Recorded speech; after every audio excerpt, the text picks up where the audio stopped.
Hey everybody, my name is Nathan. I go by Peteparker, and every week I do comic book reviews because that's the rule around my house. If I want to keep buying them, I gotta review them, and I am very far behind. So let's try to catch up, shall we?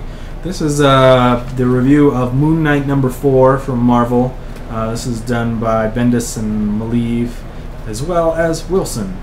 So I've picked this issue up based on the reviews of the previous issues. You know, I listened to what they were about, I checked them out as they came out, and the whole time I just really wasn't all that interested in what was happening here. Sure, Moon Knight's crazy, he's got his own cult following and all that, but to me, who cares, right? And it didn't really feature any other prominent characters or any other, like, interesting situations, more or less. It's just Moon Knight, more or less. There is some insanity of himself or whatever threaded into it as well, but at the same time, I don't know. It's just not interesting to me. So people keep saying, Moon Knight's great, you gotta pick it up, you gotta read all this stuff. So I thought that I would just jump in on #4 just to try something new. I gotta try something new every couple of weeks or every week, you know. So I figured this came with high praises, and it's generally Marvel, so why not, right? So if you like the Bendis and Maleev stuff that he's done on Daredevil, I feel that this is very similar, maybe a bit lighter, maybe a lot more use of color than I've seen in a lot of Daredevil situations in the past. So the artwork's just fine if you're into that. If you're not into that, then really it's not a problem because it's detailed and interesting enough that you can follow it the whole time. Let's see if I can find a decent example that won't break the camera. There you go, that one up here is pretty awesome.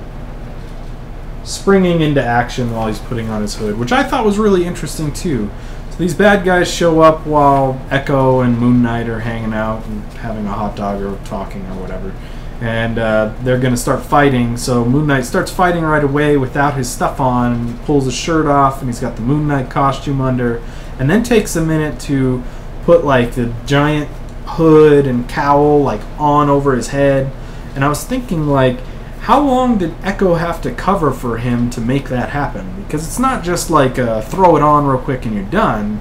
There's like, you gotta position it right, and the point has to come out at the front and at the back, and you got this part that goes over your face too. I mean, anybody who's ever cosplayed as Moon Knight, which I have not, would tell you that it's much more difficult to get into that kind of setup than it seems here. I liked in here also that Echo was calling somebody on the phone to check and see if she should be dating Moon Knight or whatever, and they asked, how can she use a phone if she's deaf? So basically just calling it straight out there, and then they left it open. They didn't really say how that really is working, but that it just does. So I think that's kind of cool to throw it out there, like, for all the people that would have read the book and said, what the hell, she's deaf, she can't use a telephone like everybody else or whatever, then they just say it right there. Don't worry about it, we're going to take care of it or whatever. We're aware of the situation, we're going to fix it. But that's pretty Bendis-y in of itself.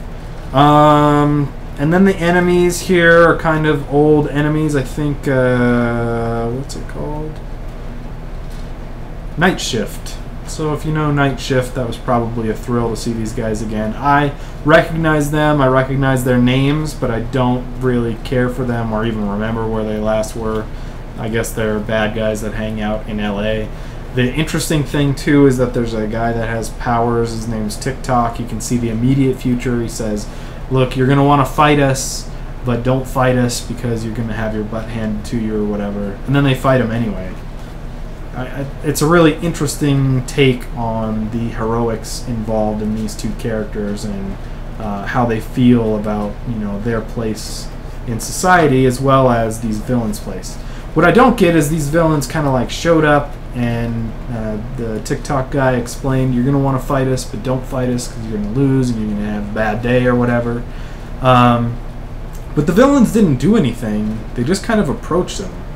So I'm assuming that that's like the setup or whatever for the beginning of this arc, and that it's going to be explained at some point. But at the same time, it was weird that they're like, hey, we're villains, we're going to really work you over and you're not going to be happy about it, so don't fight us. And then they fought him and they won, or whatever. And then at the end, it looks like Moon Knight and Echo are in a little bit of trouble with local law enforcement, but, you know, obviously that's not going to really stick. They're not going to go to jail or anything like that. But overall, it's an okay book. I think if you really liked Moon Knight at any point in his history, then you'll probably like this book. It's hard to say whether or not you're going to like it without it.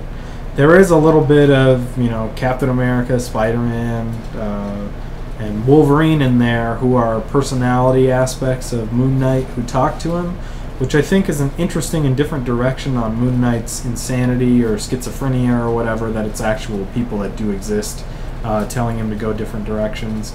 But at the same time, their voices aren't as clear as the real characters kind of would be, or typical, or maybe that's just because I know they're not the real characters.